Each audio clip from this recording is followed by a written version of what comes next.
Graça e paz para você que está me dando o privilégio de entrar na sua casa através do celular, do tablet, do notebook, do computador. Eu agradeço a você porque você parou nesse momento para dar atenção a essa palavra que vai ser ministrada a partir de agora. Muito obrigado pela sua vida. Deus abençoe ricamente, poderosamente. Eu sou o Márcio Ribeiro, esse é o canal Notas de Encorajamento 2. Esse é o canal que eu uso para poder divulgar a palavra do Senhor, um desejo, um projeto que Deus colocou no meu coração para que nós possamos aí ter nas redes sociais. Não só eu, é claro, tem muita gente que está sendo levantada pelo Senhor para fazer isso e é muito bom enriquecer as redes sociais com palavras boas, palavras edificantes, palavras que trazem paz, que trazem bênção, que trazem ensinamento. E aproveita aí, tem culto online na sua igreja? Vá lá, entra lá na página, no site, no canal, seja onde for, participa do culto online da sua igreja, tá? Deixa esse convite para você. E convido você também, tá? Que não está inscrito ainda no canal, se inscreve lá, clica no sininho, ativa as notificações, aí todo dia tem vídeo novo, você vai ser informado.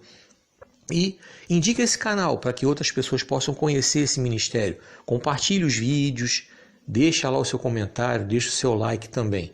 E eu quero agradecer a você que já se inscreveu e peço a você a mesma coisa, indica meu canal para outras pessoas, compartilhe os vídeos, deixa o comentário, deixa o like e que Deus abençoe cada um de vocês.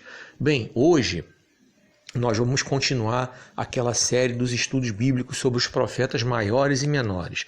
Hoje nós vamos falar de um profeta muito conhecido, um profeta que teve um ministério muito longo e ele é conhecido como profeta messiânico, porque foi o profeta que mais falou sobre Jesus. 700 anos antes de Jesus vir ao mundo, ele já falava. Nós estamos falando de Isaías. Vem comigo, vamos conhecer um pouco do ministério dele hoje.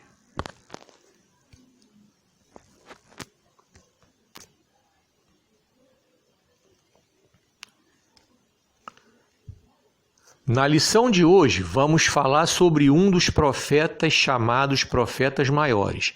Isaías, que também é chamado profeta messiânico, pois foi o que mais falou sobre Jesus, cerca de 600 anos antes. Eu falei 700, corrija aí, 600. Isaías, o seu nome significa o Senhor é meu auxílio, ou o Senhor salva, ou Jeová é minha ajuda. Ele era filho de Amós. Não é o Amós profeta, não. O Amós profeta com S no final. Esse Amós aí se escreve com Z no final. Isaías, capítulo 1, versículo 1, tem essa referência lá, tá? Ele nasceu por volta de 765 a.C. e o ministério dele foi contemporâneo ao ministério de profetas como Amós, Miqueias e Oséias. Nós já estudamos sobre eles em lições anteriores. Se quiser conhecer, dá um pulinho lá no canal, vê lá os vídeos anteriores que você vai conhecer o que nós falamos lá sobre esses profetas. O ministério de Isaías, ele aconteceu durante 4 reis, tá? Ele passou por 4 reis. Uzias, que também era chamado de Azarias. Quando você lê a Bíblia, você vai ver a referência, né? O rei Uzias, né? Que é como ele foi mais conhecido, mas também você vai encontrar Azarias. É a mesma pessoa. Segundo livro dos Reis, capítulo 15, verso 13, e o segundo livro das Crônicas, capítulo 26, versículo 1 ao 3, você vai encontrar essa referência aí, tá? Possivelmente, eles eram primos, Isaías e Uzias. Possivelmente, eles eram primos, segundo os historiadores. E ele passou também profetizando pelos reinados de Jotão, Acás e Ezequias, sendo que no reinado de Manassés, ele logo foi preso e foi Manassés que mandou matá-lo. Agora vem comigo. Ele viveu sua vida na corte, ele não era um homem recluso, certo? Ele trabalhava ali como escriba, porque ele era um homem culto, era um homem letrado, ele tinha uma origem nobre. Ele foi casado com uma profetisa, você vai encontrar isso em Isaías capítulo 8, verso 3. E teve com ela 2 filhos, Sear, Jazube e Maer Salal Hasbaz. Vamos conhecer um pouco do ministério dele. Começou por volta de 740 a.C., quando ele tinha aí por volta de 25 anos. E começou quando ele teve uma visão de Deus em glória, o que o fez entender também as suas próprias limitações humanas e o quanto ele precisava se santificar para estar de acordo com o que o Senhor queria para a sua vida. Você vai encontrar isso em Isaías 6, do 1 ao 13. Então, aqui tem uma lição muito importante para nós. Quando recebemos uma missão do Senhor, Ele conhece os nossos corações. Às vezes, quando somos chamados, até não estamos com a vida na posição que Deus quer que estejamos. Mas a partir do momento que somos chamados, quando entendemos essa importância do chamado, nós somos chamados também a nos santificar. Isaías entendeu isso.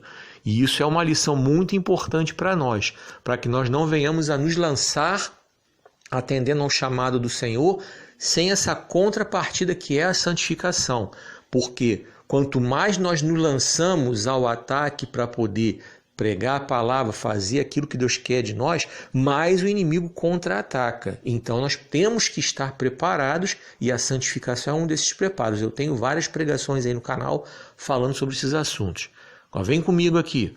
O livro de Isaías é dividido em duas partes. A primeira, que vai do capítulo 1 ao 39. E a segunda, que é do capítulo 40 ao 66.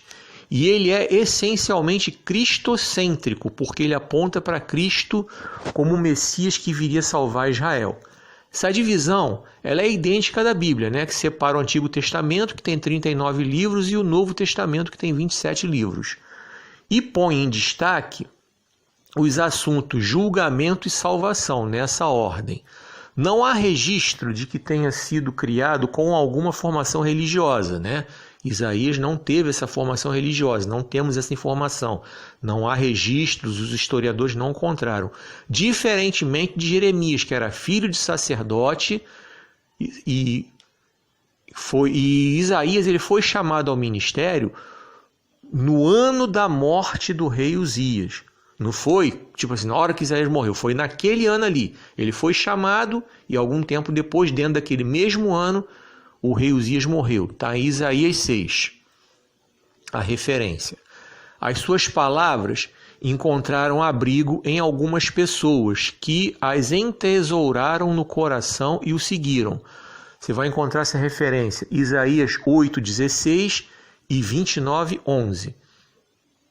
Ele tinha como propósito confrontar sua própria nação e as nações contemporâneas em relação aos seus pecados e o juízo de Deus, assim como profetizar esperança à geração futura sobre a restauração do cativeiro e redenção como luz às nações e sobre a vinda do Messias. No que se refere às profecias endereçadas à sua própria nação, ele endereçou para Israel e para Judá. Nós somos ensinados que essa nação foi levada ao cativeiro por causa dos seus pecados e passou por um período de angústia e desolação. Também aprendemos que um restante do povo seria salvo e que teria parte na alegria e liberdade no reino do Messias, assim como aprendemos que esse reino seria estabelecido sobre a terra com seu centro em Jerusalém, que seria universal e que a glória desse reino chegaria aos confins da terra. Aqui nós vemos que, assim como Isaías, os outros profetas advertiram o povo, tanto Israel quanto Judá. Lembram daquela história do reino que se dividiu por causa do pecado? Dá uma olhadinha na primeira lição desse estudo bíblico aí que você vai encontrar toda essa história sobre a divisão do reino. Então, eram todos um povo só, mas foram divididos por causa do pecado. Dá uma olhadinha lá que você vai ver. Com relação às profecias endereçadas às nações estrangeiras, Babilônia, Egito, Assíria, Síria, Filístia, Moabe, elas são por muitas vezes complexas, inclusive algumas ainda esperam para serem cumpridas durante o período que virá depois dessa dispensação cristã. Todas as nações são consideradas por Deus como a gota de um balde. Isso está em Isaías 40, verso 15. Mas o Senhor ainda deseja que essa gota seja alcançada pelo seu plano de salvação. Então não parou.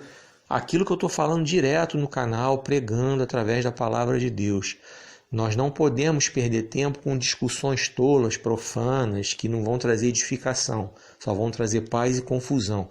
Nós temos que pregar a palavra de Deus para que essa gota aí, como nós lemos aí, ela seja alcançada pelo plano de salvação que Deus tem.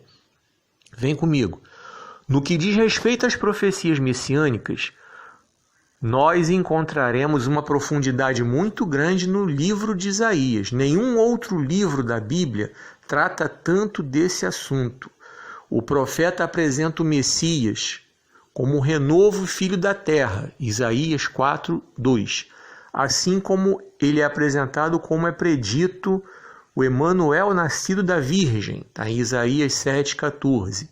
E também é apresentado como maravilhoso, conselheiro, Deus forte, Pai da eternidade, príncipe da paz, está em Isaías 9, 6. Ele também se refere ao Messias como um rebento do tronco de Jessé, está em Isaías 11, verso 1. E também como a pedra preciosa, angular, de esquina, confere Isaías 28, 16. E também como o rei que reinará em justiça e como o homem que será escudo e abrigo na tempestade, confere Isaías 32, do 1 ao 2. O profeta ainda usa os termos eleito e servo de Deus, tá? Isaías 42, 1. E também usa as expressões redentor de Israel, luz para iluminar os gentios, Isaías 42, versículos 6 e 7. E como ungido, mensageiro de Deus, enviado para pregar, salvar e libertar, Isaías 61, Isaías 61, verso 1.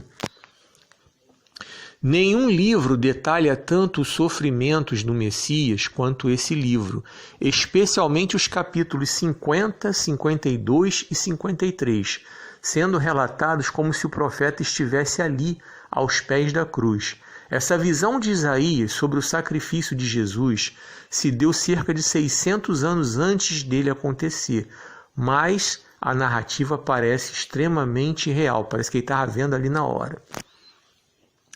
Ele combateu de forma dura o afastamento do povo em relação a Deus, trocando a comunhão com ele por rituais, e falou também sobre a injustiça social cometida por eles, pelos líderes, pelos sacerdotes. Também criticou a hipocrisia dos líderes religiosos e dedicou os capítulos 1 até o 39 para alertar o povo sobre o julgamento de Deus. Ele foi levantado pelo Senhor para chamar a atenção do povo aí para voltar para os caminhos do Senhor. O seu livro fala sobre a corrupção moral e espiritual que a prosperidade tinha provocado em Judá. Isso você vai encontrar em Isaías do capítulo 1 ao 5, abrangendo o período até a subida do rei Acais ao poder. O povo, na sua grande maioria, se recusava a dar crédito às suas profecias, pois já estava totalmente corrompido e mundanizado, preferindo confiar nos egípcios em vez de confiar no Senhor. Mas o profeta continuava a pregar conforme o seu chamado. E isso está em Isaías dos capítulos 30 até o capítulo 31, 2 capítulos inteiros. E isso me chamou a atenção. Tem muita gente hoje que está sendo levantada pelo Senhor para trazer o povo à memória desses tempos aí que precisamos voltar para os caminhos do Senhor. Nós precisamos nos consertar diante do Senhor. E temos visto aí os sinais que a vinda do Senhor está próxima. E muita gente não está dando crédito às profecias, não está dando crédito às pregações, está levando a vida de qualquer jeito. E esse estudo aí nos chama a atenção. E muitos ali também não estavam dando crédito às profecias de Isaías. Como não deram crédito ao Jeremias, nós vamos falar dele depois, em outra lição. Vem comigo. Isaías recebeu uma ordem do Senhor para tirar toda a sua roupa e andar nu entre o Egito e a Etiópia, pregando e advertindo a essas nações durante 3 anos para que se arrependessem e crescem no Senhor. Mas essas nações se recusaram e foram levadas cativas pelo rei da Assíria, nus com as nádegas de fora, para sua vergonha e advertência aos que confiavam neles. Você vai encontrar isso em Isaías 20, o capítulo todo, tem 6 versículos, sabe? Então, quando Deus mandou Isaías fazer isso, profetizar nu, foi para poder advertir Egito e Etiópia, como nós lemos aí. E não deram crédito. E o povo que confiava nos egípcios, como lemos mais cedo um pouquinho aí, enxergou que não é por aí. Assim como eu tenho falado, a nossa confiança tem que estar no Senhor, não pode estar em homens. Vem comigo. Vamos considerar a primeira parte do livro de Isaías, os capítulos 1 ao 39, dividindo essa primeira parte, em 4 grandes blocos.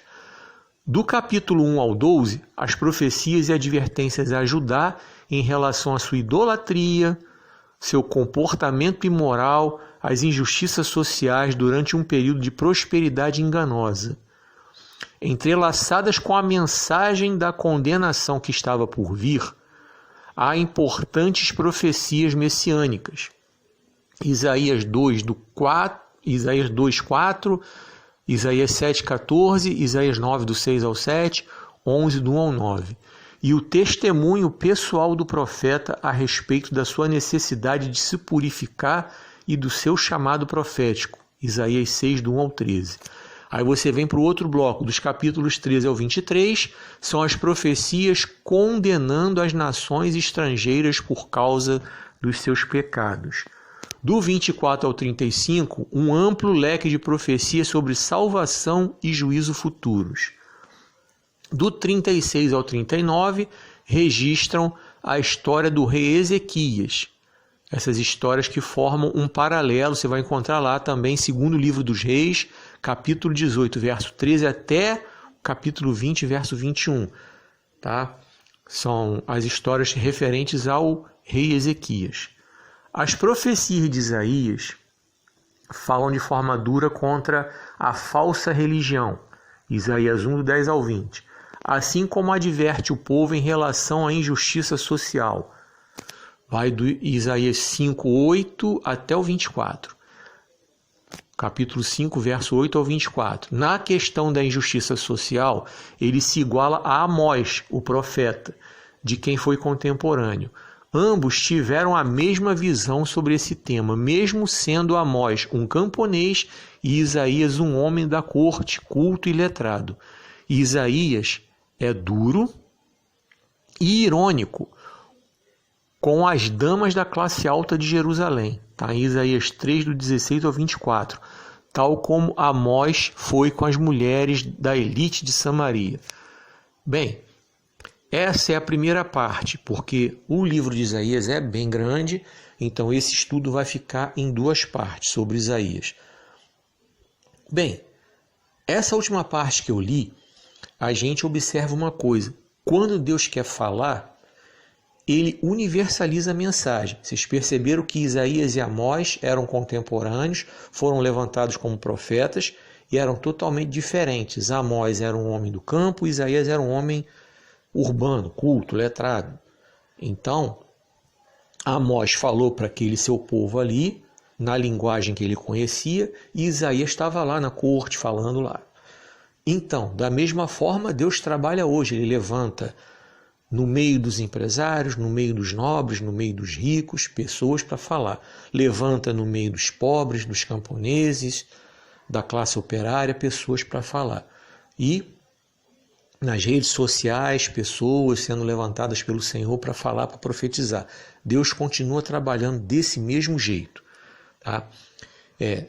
Eu desejo que Deus abençoe. Só até aqui foi o que o Senhor ministrou meu coração. Que Deus fale ao coração de vocês nessa hora. E a recomendação que eu deixo aí sempre escrita, eu vou falar. Frequente a escola bíblica dominical da sua igreja. Mesmo que hoje, essa época de pandemia aí, não tenha escola bíblica presencial, se a sua igreja proporciona a escola bíblica dominical online, frequente, vá lá. Dê crédito e obediência ao seu pastor, ao seu líder espiritual. Tá? Se não tiver, se você quiser acompanhar esse estudo, você vai ser bem-vindo. E as igrejas também estão fazendo seus cultos online, inclusive os cultos de estudo bíblico, de ensino bíblico, culto de doutrina, seja lá como for, não sei o nome, cada igreja tem lá o seu nome específico, a mesma coisa. Você, como servo de Deus, obedeça e frequente, tá? E o estudo bíblico que Deus tem me dado aí para disponibilizar vai ficar no canal direto aí, qualquer hora que você quiser acessar, tá aí. E eu reitero o convite, você que não está inscrito, vai lá, se inscreve, clica no sininho, curte, comenta, compartilha o vídeo, divulga o canal, vai lá, conhece os vídeos que estão lá, tem muita coisa que Deus tem colocado no meu coração para poder falar. A você que já está inscrito, eu agradeço, faz a mesma coisa, curte, comenta, compartilha, indica meu canal para outras pessoas. Desejo a todos vocês que Deus fale ao coração de vocês, que Deus abençoe, que Deus ministre poderosamente a sua palavra nos seus corações. Que o Senhor te abençoe e te guarde, que o Senhor faça resplandecer seu rosto sobre ti, tenha misericórdia de ti. Que o Senhor sobre ti levante seu rosto e te dê paz.